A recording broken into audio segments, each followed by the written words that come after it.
عليكم ورحمة الله وبركاته. طلبة وطالبات الصف الثاني الثانوي، يا رب تكونوا بخير وسعادة كالعادة. معاكم مس أسماء محمد، معلم أول المواد الفلسفية. النهاردة إن شاء الله هنتكلم عن درس مهم جدا من دروس فرع علم الاجتماع، هو الدرس الثالث بعد النظم والتغير. احنا خدنا مع بعض النظم الاجتماعية، خدنا مع بعض التغير الاجتماعي.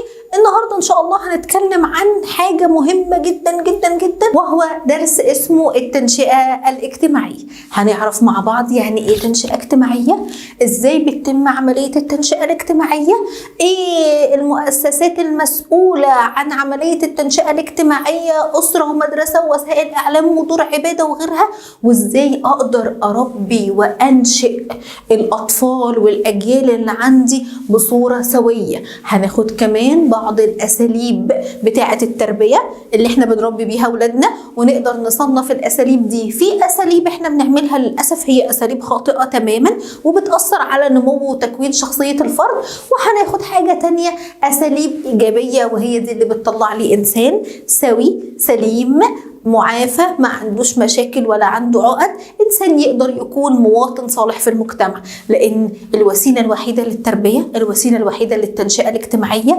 أو الهدف الأساسي للتنشئة الاجتماعية هي إن أنا أعد مواطن صالح يقدر يتعامل مع المجتمع. طيب تعالوا مع بعض كده نشوف يعني إيه تنشئة اجتماعية. قال لي تعتبر عملية التنشئة الاجتماعية من أكتر وأهم العمليات الاجتماعية اللي المجتمع المفروض يوفر لها كل السبل والطرق ويفتح لها المجال عشان تتم بصورة سليمة وصحيحة. فهو من أكثر عمليات اجتماعية تأثيرا، اهي عملية مؤثرة جدا. قال لي ليه؟ قال لي عشان عملية التنشئة دي مش زي ما احنا فاهمين هي مرتبطة بالأطفال الصغيرين بس.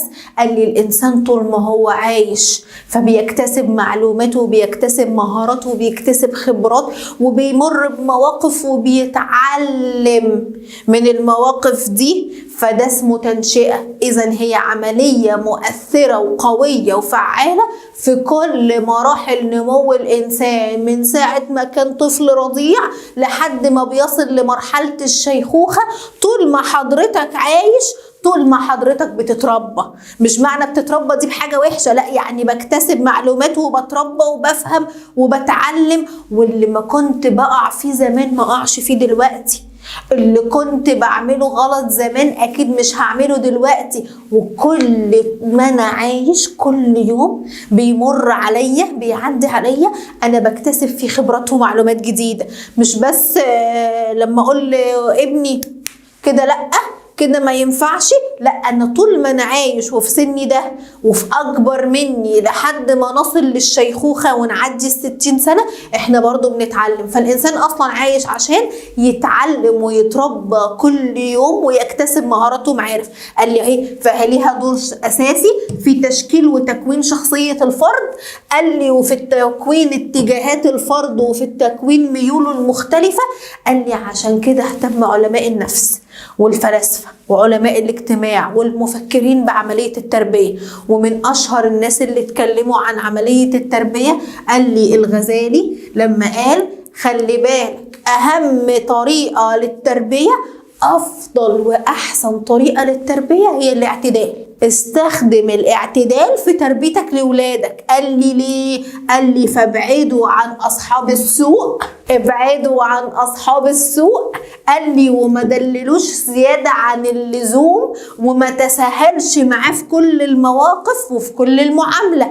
يبقى فيه حزم مع لين، في اعتدال، لا تشد عليه قوي وتمسيه بعلقة وتصبحه بعلقة، ولا تدلعه دلع ماسخ كده فيطلع الطفل مدلل زيادة عن اللزوم. الصح اعتدل في التربية. قال لي وابن خلدون كمان من الناس اللي اهتموا بالكلام عن عملية التنشئة الاجتماعية، وقال انه كان شايف ان استخدام العقاب والشدة في معاملة الطفل يكسبه عادات ضارة. يعني مش طول الوقت وانت عمال تضرب، مش طول الوقت وانت عمال تعنف، مش طول الوقت وانت عمال تزعق، مش طول الوقت وانت عمال تشتم. ليه؟ لان ده هيخلي الطفل يفهم ان العنف والزعيق والتعنيف والشتيمة والضرب هي دي الوسيلة اللي بيتعامل بيها مع العالم المحيط، فحضرتك ما تعاملهوش بعنف زيادة عن اللزوم. تمام. وابن خلدون قال لك خليك معتدل. إذا التنشئة الاجتماعية عشان تكون سليمة من وجهة نظر المفكرين لازم يكون فيها اعتدال، شدة مع لين، مش تشد قوي عشان ما تكسرش فتكسر فعليا نفسيا وعضويا، وما ترخيش قوي عشان ما يطلعش الطفل بتاعك نايتي كده. تمام. فهنا بعمل ايه؟ قال لي انا بستخدم او بتكلم عن التنشئة الاجتماعية. طب لما تيجي تعرفي لي يا مس معلش عملية التنشئة الاجتماعية عرفي لي هي ايه؟ قال لي فعشان كده لما اجي اتكلم عن التنشئة الاجتماعية اقدر اقول هي عملية يتعلم فيها الفرد او يتعلم من خلالها الفرد. يبقى عملية من العمليات الاجتماعية اللي مهمتها الفرد بيتعلم فيها وبيكتسب فيها ايه؟ قال لي بيكتسب فيها مهارات وطرق وقيم وأنماط وأشكال للسلوك للمجتمع أو الجماعة اللي هو عايش فيها. فعملية التنشئة هي عملية بيتم فيها اكتساب الفرد الطفل الصغير ده قيم ومهارات ومعارف ومعلومات واتجاهات وأنماط سلوك ولغة ودين وكل حاجة حواليك انت بتكتسبها عن طريق عملية التنشئة الاجتماعية. ليه؟ قال لي عشان الفرد ده يقدر يعيش ويتعامل مع المجتمع اللي هو جزء منه اهو، حتى يتمكن من العيش في ذلك المجتمع او في وسط الجماعة الاجتماعية. فلازم اكتسب لغتهم وعاداتهم وتقاليدهم وأساليبهم وطرقهم وكل حاجة خاصة بالمجتمع اللي أنا عايش فيه، بالجماعة اللي أنا عايش فيها، مع الأسرة اللي أنا عايش فيها. لازم أكتسب كل حاجة معاهم عشان أبقى زيهم ونبقى كلنا متماشيين مع بعض. تمام؟ قال لي عشان كده حضرتك لو هتسافر من مكان لمكان لازم تتعلم لغة ولهجة الناس اللي انت رايح لهم.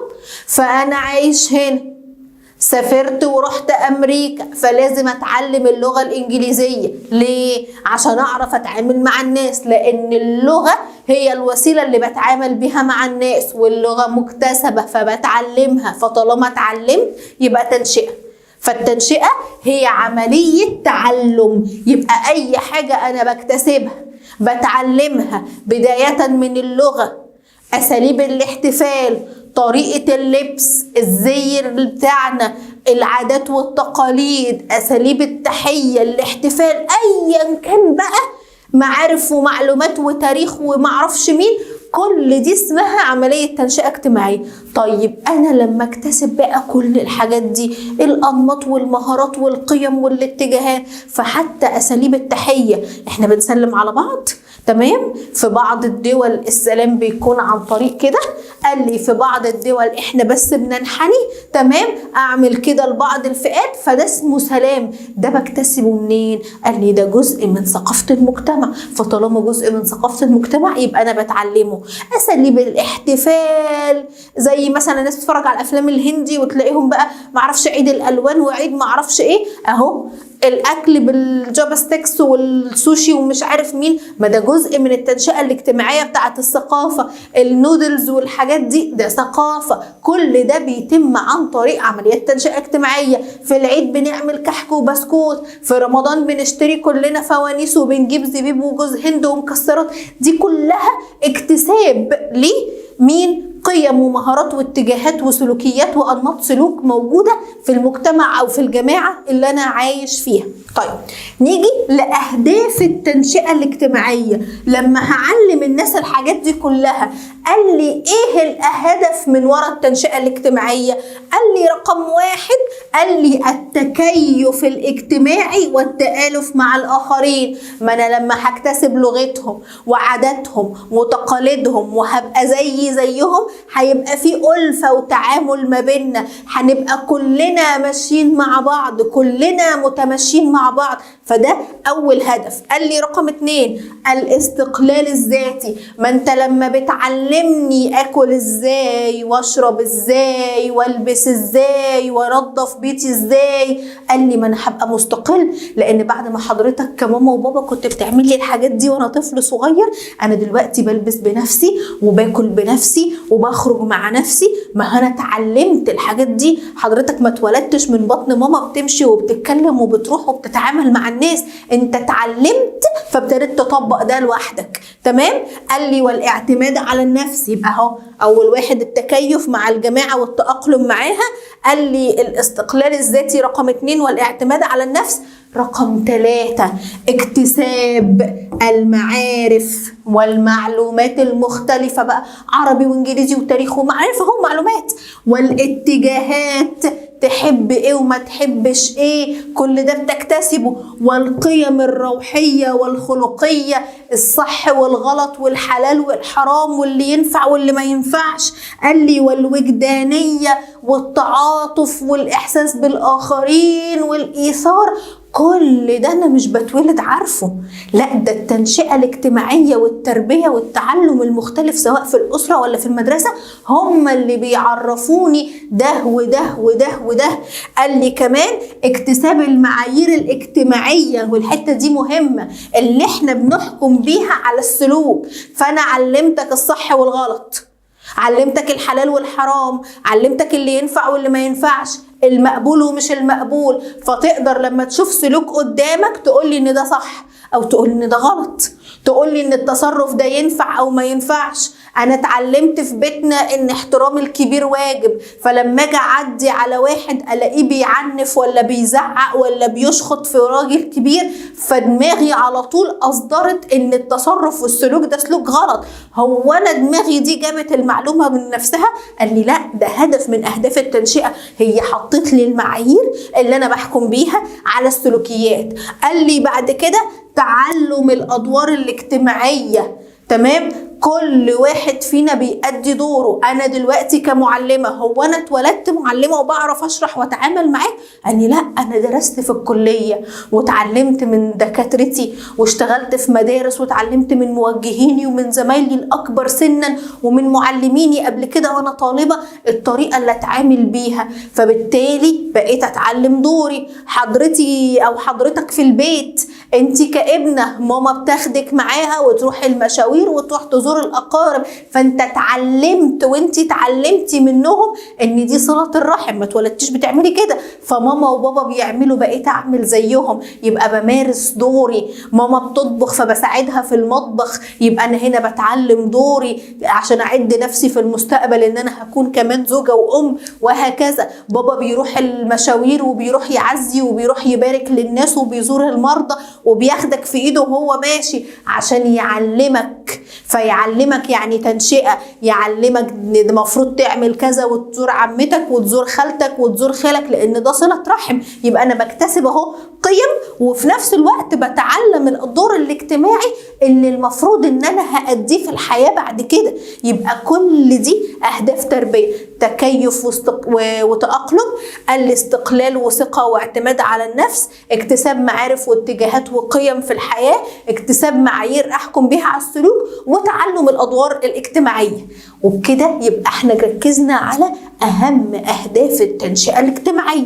طيب عشان اربيك، عشان اعلمك، قال لي انا عندي اشكال اصلا للتنشئة الاجتماعية. قال لي عندي شكلين للتنشئة الاجتماعية: عندي تنشئة مقصودة وعندي تنشئة غير مقصودة. قال لي بالنسبة للتنشئة المقصودة، قال لي اهي من التنشئة المقصودة، قال لي دي اللي بتتم داخل مؤسستين من مؤسسات التربية، اللي اصلا عملية التربية وعملية التعلم فيها هم اصلا معمولين عشان كده، هم اصلا موجودين عشان كده. مين دول؟ قال لي دي الأسرة والمدرسة. قال لي فالتنشئة المقصودة بتتم من خلال مؤسستين من مؤسسات التربية. الأسرة مش دورها بس يأكلك ويشربك ويتعلمك تدخل الحمام، أنا بكل معلوماتك ومهاراتك، لغتك، دينك، تفاعلاتك، حلال حرام صح غلط، زيارة الأقارب، تعمل إيه، كل حاجة إن حضرتك موجود عليها دلوقتي وأنا موجودة فيها دلوقتي أنا اتعلمتها عن طريق أسرتي. تمام. قال لي والمدرسة لأن من ضمن أهداف التنشئة الاجتماعية اكتساب المعارف والمهارات والقيم، فالمدرسة مؤسسة مجتمعية رسمية، المجتمع بيقول لها بعد إذنك ربي وعلمي، وزارة التربية والتعليم. تمام. قال لي تاني حاجة التنشئة الغير مقصودة، ودي اللي بتتم من خلال دور العبادة، وسائل الإعلام، مؤسسات سياسية وأحزاب سياسية، مؤسسات اقتصادية وعسكرية. هي مؤسسات في المجتمع، ولكن مش هدفها الأساسي تربي، هي من ضمن أهدافها إنها بصورة غير مقصودة بتعلمني. رحت حضرت خطبة الجمعة، فقعدت سمعت خطيب الجامع وهو بيتكلم عن الصدق والأمانة والإخلاص وبيحكي حاجة في سيرة النبي صلى الله عليه وسلم، فابتديت هنا أخد بالي ده المفروض نقول الصدق لأن حصل موقف كذا وكذا وكذا، اخد معلومة واستند اقول سمعت الحديث الفلاني اللي بيقول عن الحاجة الفلانية، يبقى انا هنا بعمل ايه؟ قال لي تم تربيتي وتنشئتي اجتماعيا ولكن بصورة غير مقصودة، وانا بتفرج على التلفزيون وعلى البرامج وعلى الافلام وعلى الكرتون بكتسب، طالما بكتسب يعني بتعلم. كل دول اسمهم مين؟ اسمهم اشكال التنشئة الاجتماعية سواء كانت مقصودة او غير مقصودة. التنشئة المقصودة رسمية، والغير مقصودة بتكون غير رسمية إلى حد كبير. ليه؟ عشان مش هدفها الأولاني إنها تعمل لك تنشئة بصورة مقصودة، أنت ضمن اتعلمت واكتسبت مهارات ومعلومات، ودي اسمها أشكال التنشئة الاجتماعية. طيب تعالوا مع بعض كده شباب نتكلم عن مؤسسات التنشئة الاجتماعية المختلفة. فنتكلم على مؤسسات التنشئة الاجتماعية. قال لي عندي أكتر من مؤسسة للتنشئة الاجتماعية، قلنا سواء كانت مقصودة أو غير مقصودة. طب تعالوا نشوف كده دور المؤسسات المختلفة دي تعمل إيه. قال لي هدفها إنها تحقق أهداف المجتمع وتلبي احتياجات الفرد والمجتمع. طب زي إيه مؤسسات للتنشئة الاجتماعية؟ قال لي رقم 1 الأسرة، رقم 2 المدرسة، رقم 3 دور العبادة المختلفة سواء كانت عندي مساجد أو عندي كنائس على حسب كل واحد ودينه، عندي جماعة الرفاق ودي فعلا من المؤسسات اللي بتؤثر في تنشئة الفرد وخاصة في مرحلة المراهقة. قال لي عندي وسائل الإعلام المختلفة سواء كانت مسموعة أو مقروءة أو مرئية. تمام. عندي الأحزاب السياسية لأن من دورها برضو إنها بتلبي احتياجات المجتمع من الناحية السياسية. وعندي دور الثقافة والأنشطة زي المسارح والمكتبات والأندية وأصول الثقافة والناس اللي بتحب تروح تمثل وتعمل شعر وتلقي شعر وتكتب. كل دي اسمها مؤسسات موجودة في كل مجتمع هدفها انها تربي وتعلم الفرد. طب احنا هندرس كل المؤسسات الكتير دي؟ لا، احنا هناخد بس اهم 3 مؤسسات عندنا، الأسرة والمدرسة ودور العبادة. طب نمسك واحدة واحدة كده ونشوف ايه الدور اللي بتأديه في عملية التربية وعملية التعلم وازاي بتأدي الدور ده بتاعها. طيب نبدأ بمين؟ بالمؤسسة رقم 1 في حياة الإنسان. أول حياتي يومها ابتدت بيكي. تمام؟ في الأسرة بتاعتنا اللي احنا بنتعلمه. قال لي فين؟ بسم الله اهو رقم 1 الأسرة. قال لي الأسرة هي عبارة عن ايه؟ قال لي لما اجي اعرف الأسرة هنا هقول هي عبارة عن اهي بناء اجتماعي او جماعة اجتماعية صغيرة ودي اسمها الأسرة النواة. قال لي أسرة نواة يعني ايه؟ قال لي هي عبارة عن جماعة اجتماعية صغيرة العدد تتكون في بنائها وفي شكلها اهو من أب زائد أم والاب والام دول هيكون عندهم ايه؟ ابناء. يبقى اهو تتكون من اب وام وابناء. قال لي العلاقه ما بين الشخصيات دي، العلاقه ما بين الافراد في الاسره دي، قال لي علاقه اصلا تقوم على الحب، وبيتقاسموا المسؤوليه كلهم مع بعض، وبيهتموا بعملية اللي هم الأب والأم تربية الأبناء عشان أأهلهم في المستقبل إن هم يكونوا أشخاص اللي مالهم بيعرفوا يتصرفوا بطريقة صحيحة، أشخاص يعرفوا يتعاملوا في المواقف. تكوين شخصيتي أصلا وتعاملي مع الآخرين بيبدأ بالأسرة. فلما اجي اعرف الاسره هقول هي عباره عن جماعه اجتماعيه صغيره بتتكون من اب وام وابناء. بيعملوا ايه؟ قال لي العلاقه ما بينهم بتقوم على المحبه. ما انا مش علاقتي بماما وبابا واخواتي تدفع كام واعمل لك وتدفعي كام وانا اعمل لك، لا، احنا بتقوم على المحبه وعلى التعاون وعلى تقاسم المسؤوليه. بنقسم المسؤوليه مع بعض، ماما عليها شغل البيت وبابا عليه الشغل بره. لو ماما وبابا الاتنين بيشتغلوا بيجوا في البيت يتعاونوا ويتساعدوا، احنا بنساعدهم عشان الاسره تستمر. لان ما ينفعش ارمي الحمل على شخص والباقي كله، لا، كل واحد فينا بيأدي دوره داخل الأسرة. دور حضرتك المطلوب منك انك تكون طالب، مش حارمينك من حاجة. مدرسة وبيودوا، دروس وبيدوا، اونلاين وبتحضر، لبس وبتلبس. هو طالب منك انك تأدي مهمتك كطالب، تعدي المرحلة عشان تخش الكلية بعد كده تستقل بحياتك.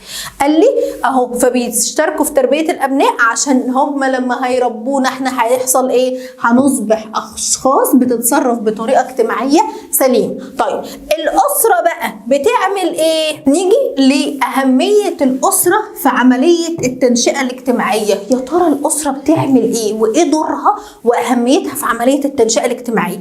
قلنا تعد الاسرة أول، ونركز على أول وأهم مؤسسة من مؤسسات التنشئة الاجتماعية، وأقدر أوضح دورها في مجموعة من النقط. قال لي رقم 1، المؤسسة الاجتماعية الأولى اللي بينشأ فيها الطفل وبيتلقى فيها الرعاية، قال لي وبيشبع حاجاته الأساسية، الأكل والشرب والنوم واللبس والتغيير، بتحصل في أسرتك. من أول ما حضرتك كنت طفل رضيع، ماما بترضع وبتغير وبتأكل، بابا بيشتري لك بامبرز وبيجيب لك لبن. فإشباع حاجاتك الطبيعية من أكل وشرب ولبس ده المسؤول عنه الأسرة أهي.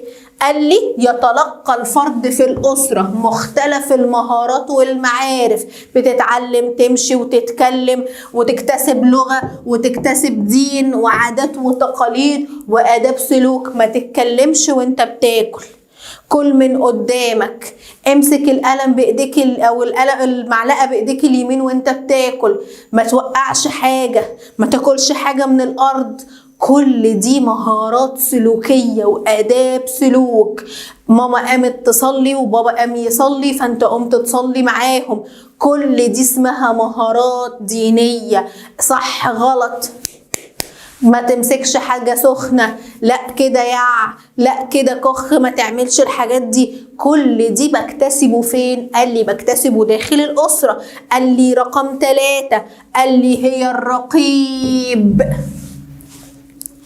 على كل مؤسسات التنشئة الأخرى، سواء مدرسة أو دور عبادة أو وسائل إعلام. فعشان كده هي اللي بتتابع انت بتتفرج على ايه وبتشوف ايه. وريني موبايلك كده، تمام، وريني انت بتتفرج على ايه. الفيديوهات دي لا وحشه، واحنا ما بنتكلم على طفل صغير. ما تتفرجش على اليوتيوب. طبعا اكيد كلنا عندنا في البيت اخوات صغيرين في المحيط بتاعنا، فتلاقي بابا وماما دورهم ان هم بيراقبوا هو بيشوف ايه، بيتفرج على ايه. وحتى مع حضرتك انت بتتفرج على ايه، بتتابع ايه، بتعمل ايه. ده مش نوع من انواع التسلط، ده دي مهمتهم اصلا، لان انا بكتسب معلومات من كل مكان. فانا مش عرفني ان الحاجه اللي انت بتتفرج عليها دي حاجه كويسه، الحاجه اللي انت بتسمعها دي حاجه كويسه. جماعه الاصدقاء، بتصاحب مين وبتخرج مع مين وبتمشي مع مين، تمام، بتكلمي مين في التليفون. كل ده دور الاسره، تراقب عمل المؤسسات الاجتماعيه الاخرى في المجتمع. قال لي رقم 4 هي الوسط. الذي يتعلم الفرد من خلاله أنماط السلوك اللي بتحدد ما يكتسب فيما بعد. فبعلمك كل أنماط السلوك، التحية والتعامل والسلام والكلام والتفاعل والانفعالات ازاي تعبر عنها. ما تمدش ايدك على اخوك، ما تتعاملش مع حد بايدك، فكر قبل ما تتكلم. كل ده مين اللي بيقوم بيه؟ الأسرة، لأن هي المؤسسة الأولى اللي بيخرج منها الفرد للعالم. فلو ما تأسسش صح جوه أسرته انتهت الليلة. فالأساس هو الأسرة. فالشخص المسؤول عن الأسرة الأب اهو بيوفر الحاجات الأساسية، الأب والأم كالماء والغذاء والمأوى. أفراد أسرته غير القادرين على توفيرها بأنفسهم، فأنا مش هروح أشتغل بنفسي ولا طفل رضيع عشان أجيب لنفسي اللبن، لا، اللي بيقوم بالمهمة ده بابا أو ماما عشان يوفروا لي احتياجاتي الأساسية. فالأسرة مهمتها بتوفر لي احتياجاتي الأساسية، بتعلم فيها كل شيء في حياتي. قال لي بتراقب على المؤسسات الأخرى عشان تضمن إن أنا أمشي في الطريق السليم. قال لي ودي بتعلم فيها أنماط السلوك اللي هتأهلني بعد كده إن أنا أكون شخص سوي، وأكون مواطن أقدر أقوم بدوري وتأثر على تكوين شخصيتي. طيب الأسرة هتعمل لي كده إزاي؟ قال لي عن طريق أساليب ووسائل وطرق التنشئة الاجتماعية.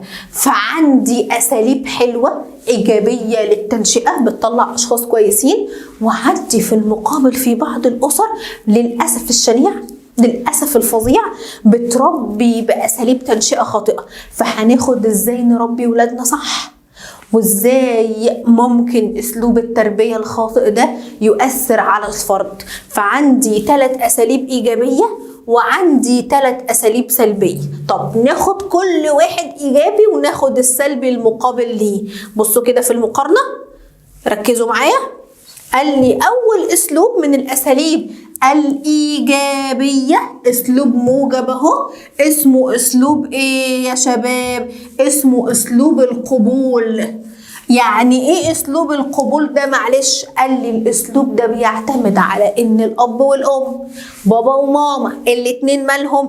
قال لي بيظهروا وبيوضحوا ليا انا كطفل الحب والاهتمام والقبول والرعاية، تمام، والتقبل للابن ده، سواء بصورة كلام انت ابني حبيبي، انت بنتي حبيبة ماما، انت كده كويس، انت ممتاز، انا بحبك جدا. يبقى ده اسمه اسلوب القبول، سواء بصورة لفظية او بصورة غير لفظية، حتى لو عن طريق دايما ان انا بعمل تفاعل ووشي في وشهم وعيني في عينهم ووصلهم وابتسم لهم، اطبطب، تمام، اخد في حضني، تمام. ما ده اسمه اسلوب القبول. الطفل بيحس فيه بالحنية والحب والرعاية والاهتمام من والديه.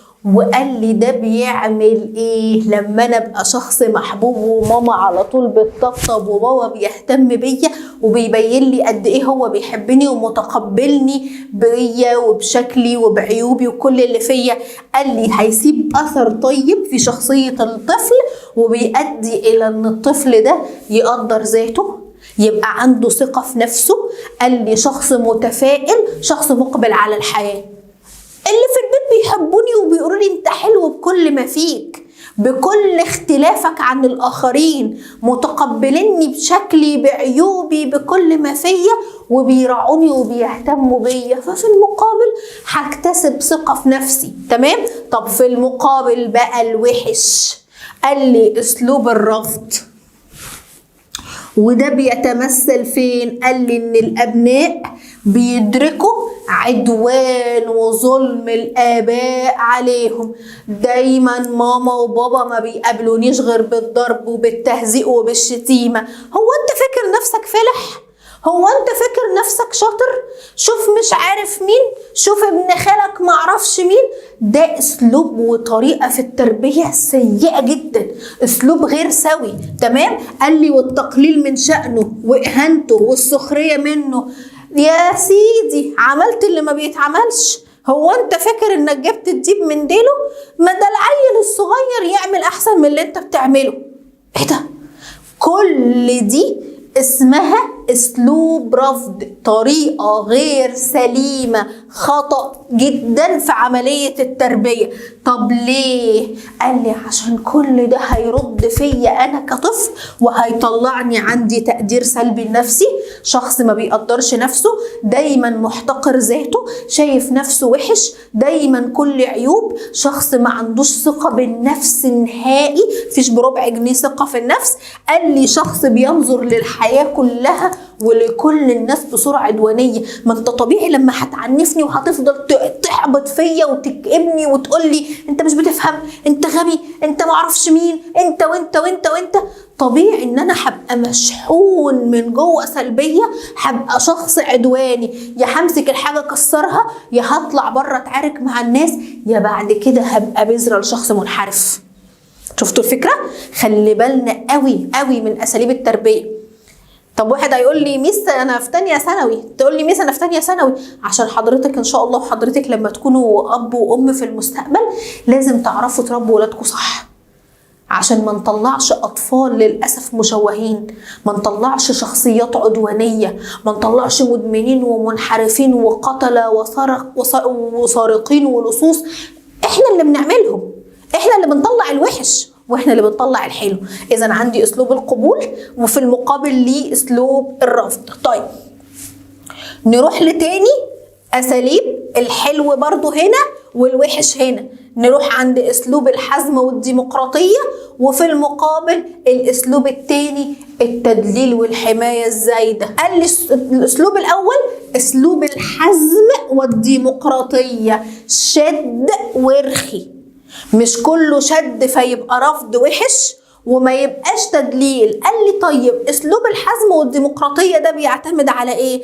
قال لي بيعتمد على التزام الوالدين الاثنين اهو في عمليه التنشئه والتربيه، مش للام بس ولا للاب بس، الاثنين بيشاركوا في عمليه التنشئه. فقال لي بتقوم على التزام الوالدين، الجديه. نقعد مع بعض انا واولادي عشان في موضوع عايزه اكلمكم فيه، في حوار حاصل وانا عايزه اتناقش معاكم فيه، والحوار والمناقشه وتقويم السلوكيات غير المرغوبه. النهارده انت ضربت اخوك الصبح عشان اخد حاجتك، هل احنا ينفع نتعامل بالضرب؟ انا بتكلم عن طفل صغير او حتى عن شخص كبير عمل سلوك غلط، ما انا مش همسكه واضربه عشان عمل سلوك غلط يبقى انا عملت ايه عن الفرق عن اللي هو عمله، فانا باكد له ان الطريقه اللي تاخد بيها حقك الضرب. لا، انت النهارده عملت كذا كذا، انت النهارده كذبت على ماما لما قالت لك انت اكلت السندوتشات بتاعتك ولا لا. يبقى انا بعتمد مع اولادي اسلوب الحوار، المناقشه، تمام، واقوم يعني اعدل، ما قلتش اضرب اهو، هقوم السلوك السليم والغير سليم وهشجع السلوكيات السليمه واخليه بيشارك هو فعليا في عمليات اتخاذ القرار. من اول اتفه سؤال، تعالوا يا جماعه احنا نقعد عشان احنا بكره ان شاء الله هناكل ايه؟ السؤال اللي احنا كنا بنتخنق منه، بس وانا بسال ابني وهو صغير عنده سنتين، عنده سنه ونص، ناكل ايه بكره؟ احنا هنعمل كذا وهنعمل كذا. فلما يقول لي يا ماما انا عايز كذا، تمام، انا بخليه اصلا اول مكان يعبر فيه عن رايه في الاسره. لو ما اتعلمش يعبر عن رايه في اسرته مش هيعرف يتكلم بره، لو ما تسمعش في اسرته مين هيسمعه بره؟ فاول خطوه اهو اسلوب الحزم مع الديمقراطيه. قال لي وبيساعده على الاستقرار الانفعالي. ليه؟ ما انا باخده وافهمه واوعيه واقول له خلي بالك خلي بالك خلي بالك، لو عملت كذا ده يبقى غلط، احنا المفروض بنعمل كذا. فانا بفهمه وبوعيه، فهيبقى شخص مستقر انفعاليا، مش جبان ولا خايف انه يقول لي اي حاجه ولا بيروح يتعامل بعدوان وبعنف. انا بطلع شخص سوي، تمام، شخص بيتسم بالثقه بالنفس واتزان الشخصيه والبعد عن التعصب في الراي، مش دايما ماسك رايه وانا الصح وانتوا غلط. احنا بنتناقش وبنتحاور مع بعض، انا وانت وبابا واخواتك هنقعد نتكلم النهارده في الموضوع الفلاني ونقعد نسمع اراء بعض. برافو عليك، رايك صح، وده بيوضح اكتر في سنكم، انتوا خلاص كبرتوا، عايزين تشاركوا في البيت، عايزين تشاركوا في الاراء، ما ينفعش حد يقولك اسكت مش فاهمك انت، بس يلا اقعدي يا ماما على جنب، الصغيرين ما يتكلموش. انت عضو في البيت، فرد في البيت، فاللي هيتأثر في البيت هتتأثر انت كمان، اللي هيتغير هيمشي عليك، فلازم نتناقش ونتحاور. وده اسلوب تنشئة سليم صح ايجابي. طب في المقابل الاسلوب الوحش، اسلوب التدليل والحماية الزايدة، ننس عن مامته. تمام. قال لي فده بيعتمد على ان الاب والام بيلبوا رغبات اولادهم كلها. طب ما هو ده دورهم. في رغبات ينفع البيها، وفي رغبات اسمها الرغبات المؤجله. يعني انا النهارده جبت موبايل، ما جيش بعد شهر بابا عايز اغير الموبايل عشان عايز اجيب الاصدار الاحدث، بابا انا جبت بلاي ستيشن فعايز اجيب الاصدار الاحسن، ماما انا عايز اخرج واروح في الحته الفلانيه، ماما انا عايز اخرج واسافر. في رغبات وحاجات لازم اشبعها، حاجات اساسيه، وفي حاجات اسمها رفاهيات، مش كل الرفاهيات لازم اشبعها له. ليه؟ هيطلع طفل وشخص بعد كده في المستقبل طول ما انا بدلل وزياده عن اللزوم وبدلع دلع ماسخ زي ما بيقولوا. قال لي فهيطلع شخص ما عندوش مسؤوليه خالص، شخص متواكل على الاخرين، مستني كل اللي حواليه ينفذوا له رغباته، شخص ما عندوش اتزان انفعالي. ماما انا عايز الحاجه الفلانيه، طفل صغير بقى، اقول له لا بعد ما كنت بحقق له كل رغباته، ويترمي في الارض ويصرخ ويعيط ويدبدب. ما ده كله اساليب غير سليمه. قال لي فبيقدر ايه؟ اهو شخص عاجز فاشل عن مواجهه احداث الحياه، شخص ما بيقدرش يتكيف. طب بابا وماما ربنا يخليهم دلوقتي قادرين يوفروا له كل حاجه، لا قدر الله فقد احد ابويه، او الاب فلس، انا عندي رغبات ما بتنتهيش، انا عندي طلبات ما بتخلصش، تمام، وانا في المقابل ما عنديش امكانيات، فهتجه للانحراف، هسرق وانصب واعمل كل حاجه. فعشان كده الصح ان انا ابقى حازم مع ديمقراطي، اشد امتى وارخي امتى، مش شخص بدلل تدليل زائد. يبقى ده الاسلوب الصح، ده الاسلوب الخطأ. طيب تالت نوع عندي، تالت اسلوب من اساليب التنشئه. قال لي الاسلوب الصح اهو، الاسلوب الصح بتاعي، قال لي اسلوب المرونه والسماح. قال لي وده بيظهر امتى؟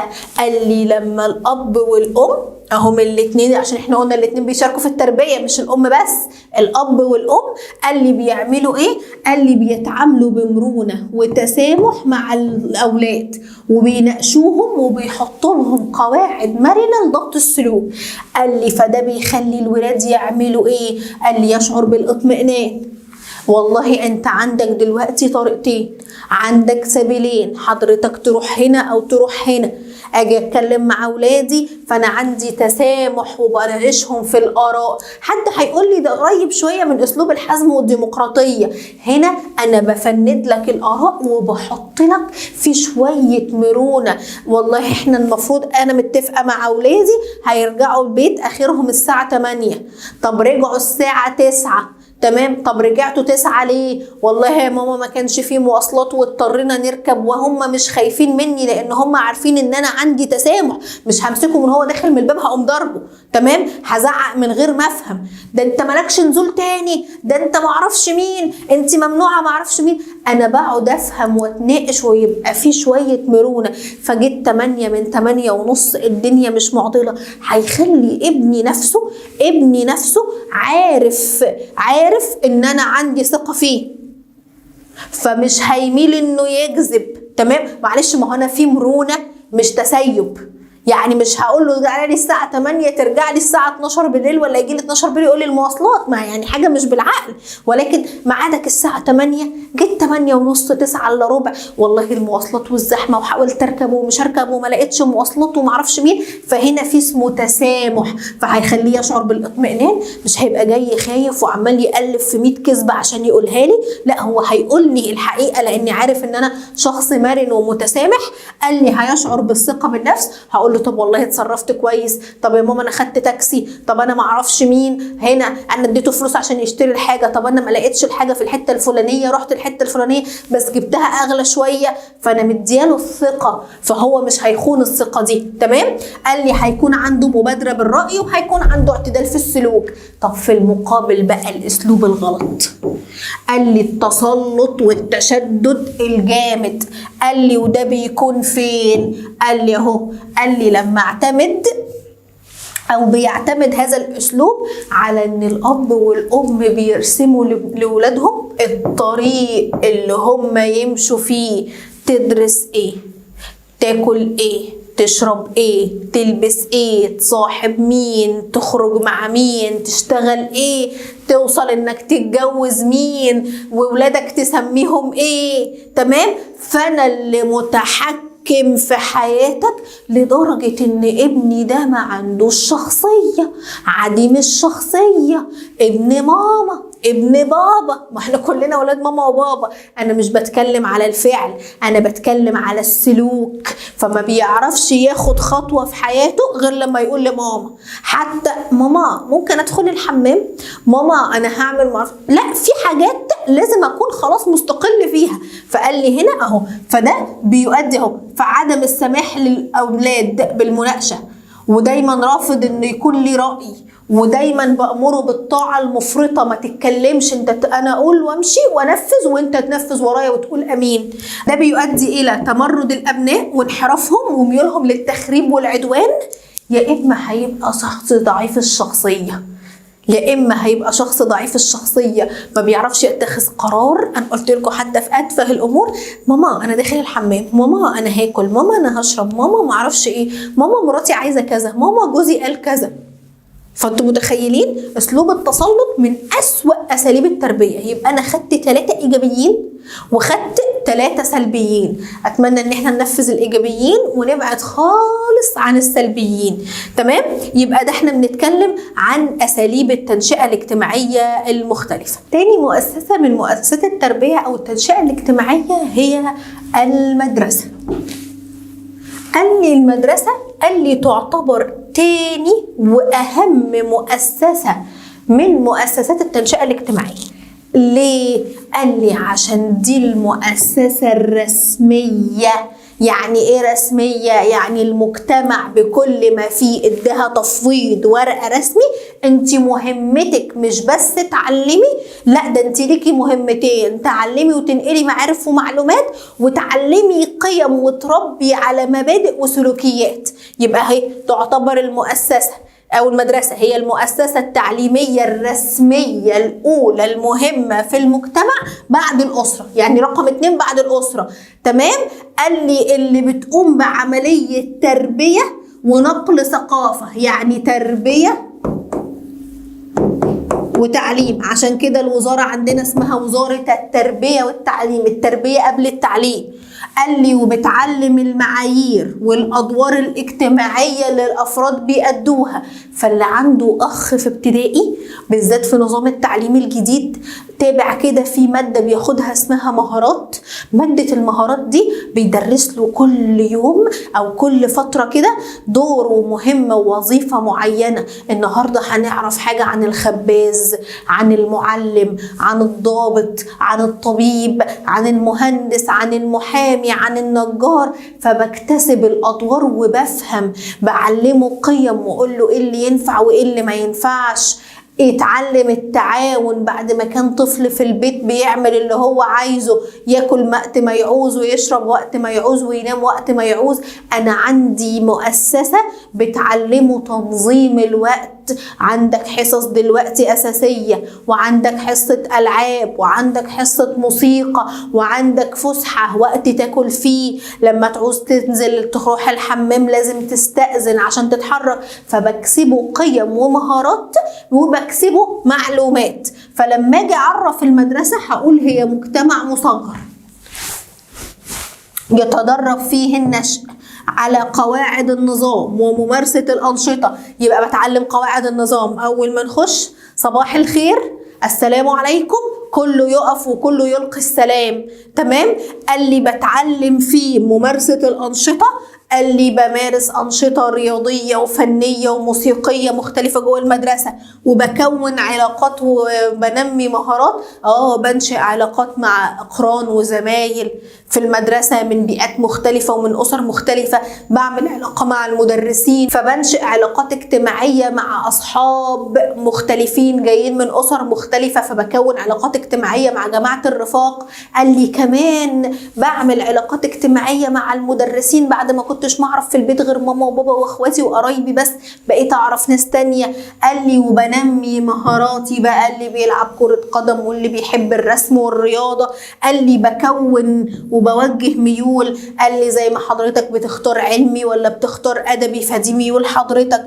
قال لي كل ده بيحصل ايه من خلال مين؟ قال لي من خلال مناهج دراسية، وان انا اشارك في الأنشطة والتفاعل ما بين الطلاب بعضهم البعض، وما بين الطلاب والمعلمين، وما بين الطلاب والبيئة الخارجية اللي هي زي الأنشطة اللا صفية، هنروح نزور دار أيتام، نزور دور مسنين وهكذا. فالمدرسة ما هي إلا المؤسسة الاجتماعية التانية المسؤولة عن التنشئة، والمجتمع اداها مهمة رسمية، تربية زائد تعليم، بكتسب فيها مهارات وقيم وبتعلم فيها معارف ومعلومات. طيب تعالوا كده نشوف مع بعض يا ترى ايه الوظائف والمهام والمسؤوليات اللي المفروض المدرسة تأديها.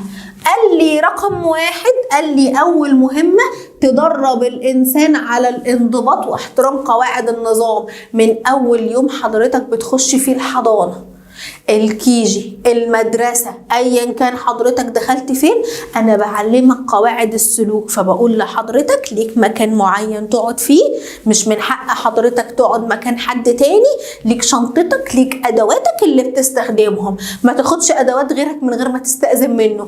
أول ما المس أو المستر يدخلوا عليك من الفصل حضرتك لازم تتعلم تقف وتلقي السلام احتراما للأكبر منك وتقديرا ليه. فأنا بعلمك قواعد سلوك وانضباط. حضرتك ما ينفعش تطلع وتاكل وانت قاعد في الفصل، ها سامعني؟ ما ينفعش تطلعي تاكلي وانت قاعده في الفصل من غير ما تستأذني. ما ينفعش اقوم اسيب الفصل والحصه شغاله واطلع مع نفسي، انا مش قاعد في الشارع، لازم استأذن ان انا عايزه اقوم من مكاني. حتى لو هروح لباسكت الزباله فانا لازم استأذن الاول. قال لي رقم 2، اكساب الطفل المهارات والمعارف عشان يساعده على القيام بدوره الاجتماعي، فبيكتسب معلومات ومعارف ولغات وتاريخ ورياضة ومش عارف مين وحساب وجمع وطرح وانجليزي وفرنساوي، فبكتسب معارف ومهارات. قال لي ببسط ثقافة المجتمع وبنقلها له من خلال نظام تعليمي، فبعلمه ألف ب ت الأول، بعدين بعلمه يكون جمل، بعدين بعلمه النحو والإعراب، بعدين أطلب منه يكتب موضوعات تعبير. تمام. قال لي بعلمه الحروف الإنجليزية الأول، الأبجدية، الألفابت، وبعدين بعلمه يكون جمل، بعدين بديله قواعد وبتدرج في القواعد لحد ما باخد القواعد الكبيرة وأعلمه إزاي يعمل محادثات. تمام.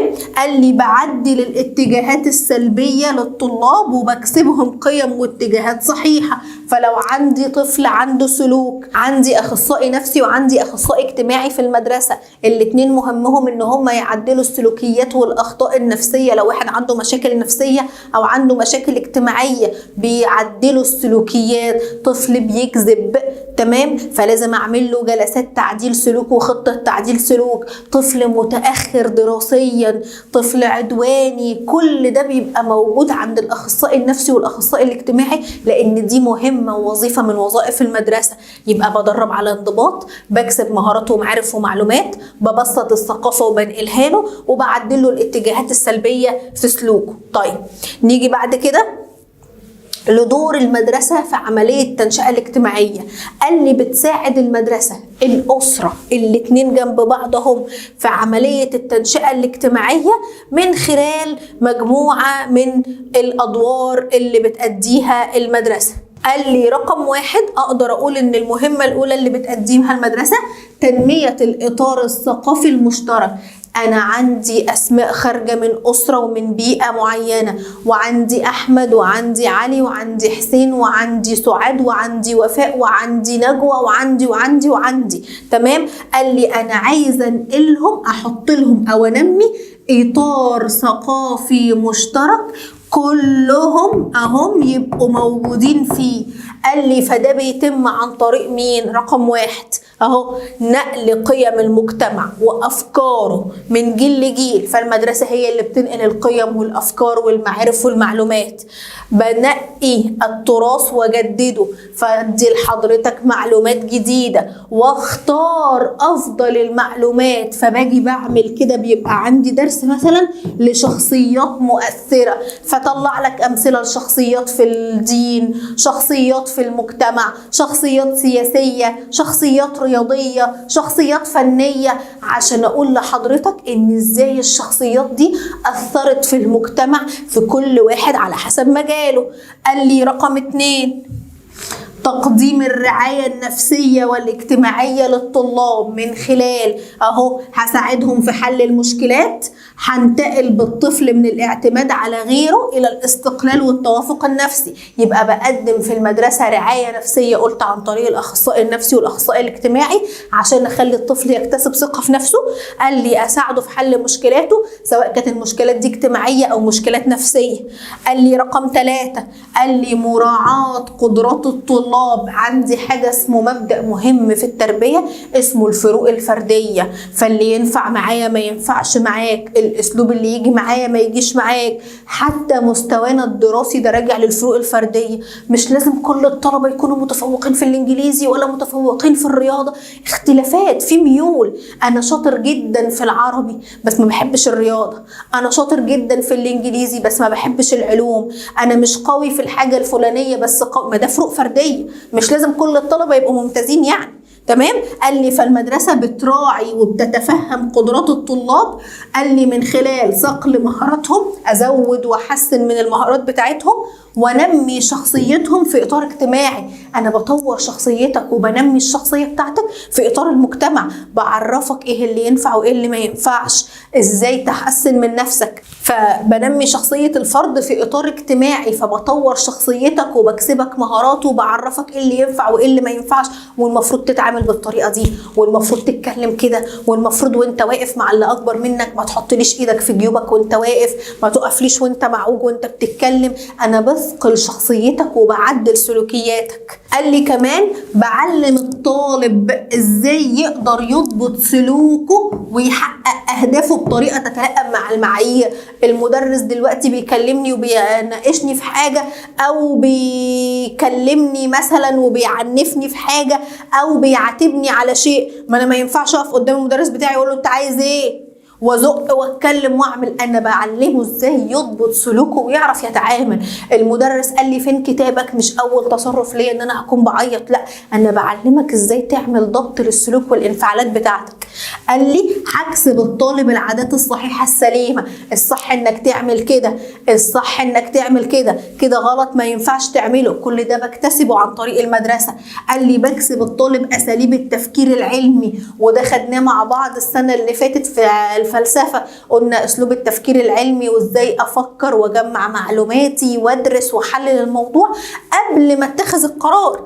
قال لي بوجه الطالب عشان يختار المجال التعليمي والتخصص اللي يناسبه. فانت في سنة اولى ثانوي اخدت كل المواد وعلمتك وعرفتك العلمي يوديك كذا والادبي يوديك كذا وعلمي علوم كذا وعلم رياضة كذا، فانا اديتك معلومات وانت بعد كده تقدر تتوجه على حسب ميولك. امتحنتك وقلت لك درجاتك في الكيمياء والفيزياء كذا وفي الاحياء كذا، ايه اللي جابك الادبي معانا دلوقتي وانت قاعد بتسمعني؟ لان حضرتك ميولك ادبيه، درجاتك في المواد العلميه ما كانتش قد كده، بس درجاتك وميولك للمواد الادبيه كانت افضل، فده كله عن طريق المدرسه. قال لي هوعي، ودي حاجه مهمه خالص، العاملين في المدرسه باهميه القدوه الحسنه. تمام، ربنا سبحانه وتعالى قال اتأمرون الناس بالبر وتنسون انفسكم، فبالتالي دوري في المدرسه كمعلم اني اكون قدوه ليك. ما ينفعش اقول لطلابي ما ينفعش وممنوع التدخين والتدخين مضر جدا بالصحه وانا كمعلم قاعد ماسك السيجاره. ما ينفعش اقول لطلابي ما تكذبش والكذب وحش وحرام وانا قاعد بكذب قدامه وهو لقط وانا بكذب. ما ينفعش، انا قدوه للطالب بتاعي، فلازم اوعي المعلمين في المجال والعاملين في المدرسه بالقدوه الحسنه للطالب عشان يقتدي بالمعلم بتاعه.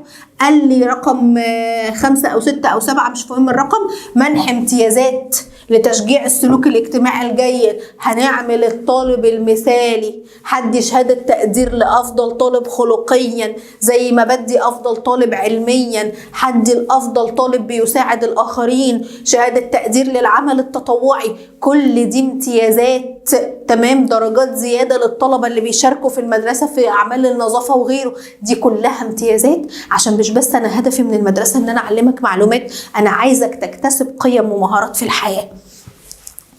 صعب كده شباب؟ أظن إحنا بنتكلم على دور المدرسة في عملية التنشئة. طيب إزاي المدرسة بتساهم في عملية تقدم المجتمع؟ ما إحنا مش قلنا المؤسسة الرسمية اللي المجتمع قال لها ربي وعلمي؟ ربي وعلمي. طيب فهتعمل ايه المدرسة عشان خاطر تساعد في تقدم المجتمع؟ قال لي رقم 1 بتعد وبتجهز الأفراد في جميع الجوانب، مع عقليا، معلومات ومعارف، نفسيا يبقى عنده اتزان انفعالي، خلقيا بعلمه قيم، قال لي سلوكيا بعلمه افعال وتصرفات، مهنيا لاني بعده للمهنه اللي هو هيشتغلها. ما انت ادبي دلوقتي فالمجالات اللي قدامك كذا، انت علمي فالمجالات اللي قدامك كذا، انا بهيئك وبعدك عشان تمارس دورك في المستقبل. قال لي اهو تسعى ان يكون الفرد عضو نافع في المجتمع، بيساهم في المجتمع. مش انا خليت عندك ثقه بالنفس وعلمتك مهارات واستقلال ووعيتك وفهمتك، فانت عضو نافع في المجتمع محتاجك، تمام. لا يمكن الاقتصار على ما تقدمه المدرسه، فالمدرسه مش بس مسؤوله لوحدها.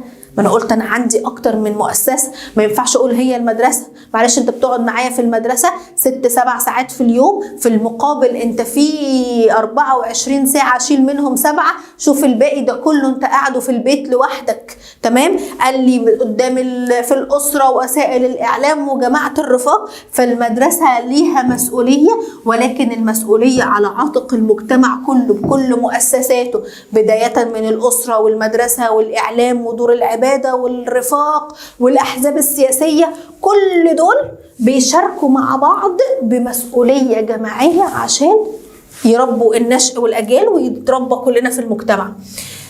آخر مؤسسة هناخدها مع بعض يا شباب هي دور العبادة. دور العبادة اللي احنا بنتكلم عنها، آخر مؤسسة معانا هي دور العبادة. دور العبادة قال لي مهمة في ايه؟ دور العبادة اللي احنا بنتكلم عنها سواء كانت الكنائس او كانت المساجد المختلفة، قال لي بتلعب دور مهم جدا في عملية النشء، ودي اسمها التربية. نكتب كده فوقيها عشان نبقى فاكرين، التربية الغير مقصودة.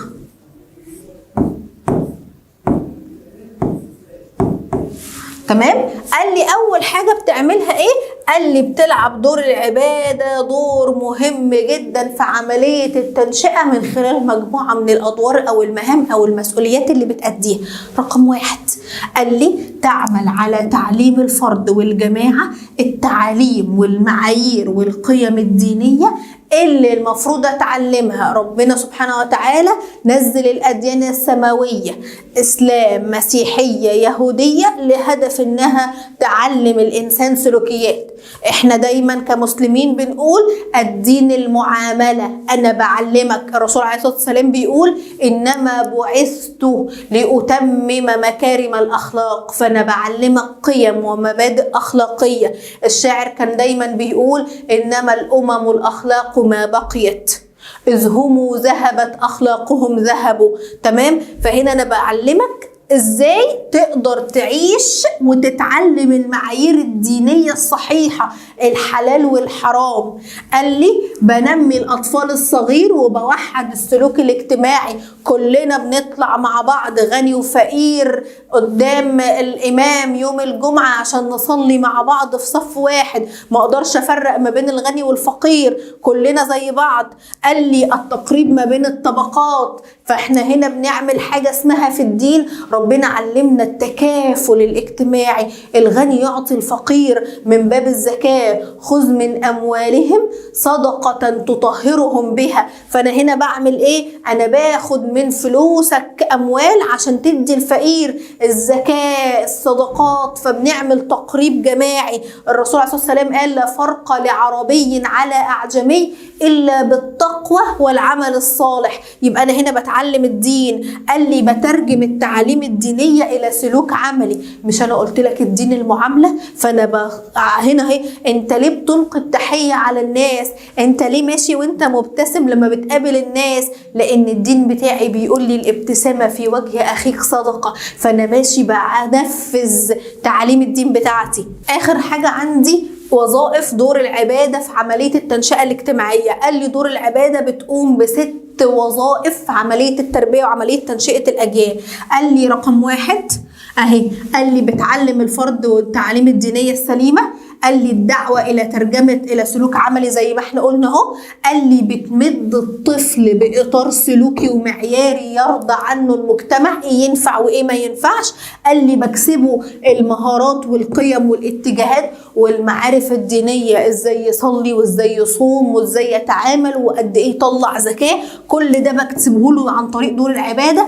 قال لي بنمي الضمير، لأن لو فاكرين في الفلسفة لما خدنا الضمير قلنا هو قوة فطرية داخل الإنسان عند باتلر، وعقبنا عليه وقلنا له أنت ما قلتليش أنا بكون الضمير إزاي رغم إن هو قوة عند كل الناس بس مش كلنا بنتعامل زي بعض. قال لي عشان اللي بيثقل الضمير، اللي بيربي الضمير، اللي بيخزن المعلومات جوه الضمير، اللي بيحرك الضمير أصلا، قال لي الدين. فبينمي الضمير أهو لدى الطفل والفرد والجماعة، فبعرف إيه اللي عملته وإيه اللي ما عملتوش وأقول لك خلي بالك. تمام. قال لي توحيد السلوك الاجتماعي والتقريب بين مختلف الطبقات. كل دي أدوار عملية التنشئة الاجتماعية من خلال دور العبادة. أتمنى أن احنا نكون استوعبنا الدرس بصورة كويسة، عرفنا مؤسسات التنشئة الاجتماعية المختلفة والأساليب السليمة وغير السليمة في التنشئة الاجتماعية. أشوفكم إن شاء الله في فيديوهات تانية. أسيبكم في رعاية الله وحفظه، والسلام عليكم ورحمة الله وبركاته.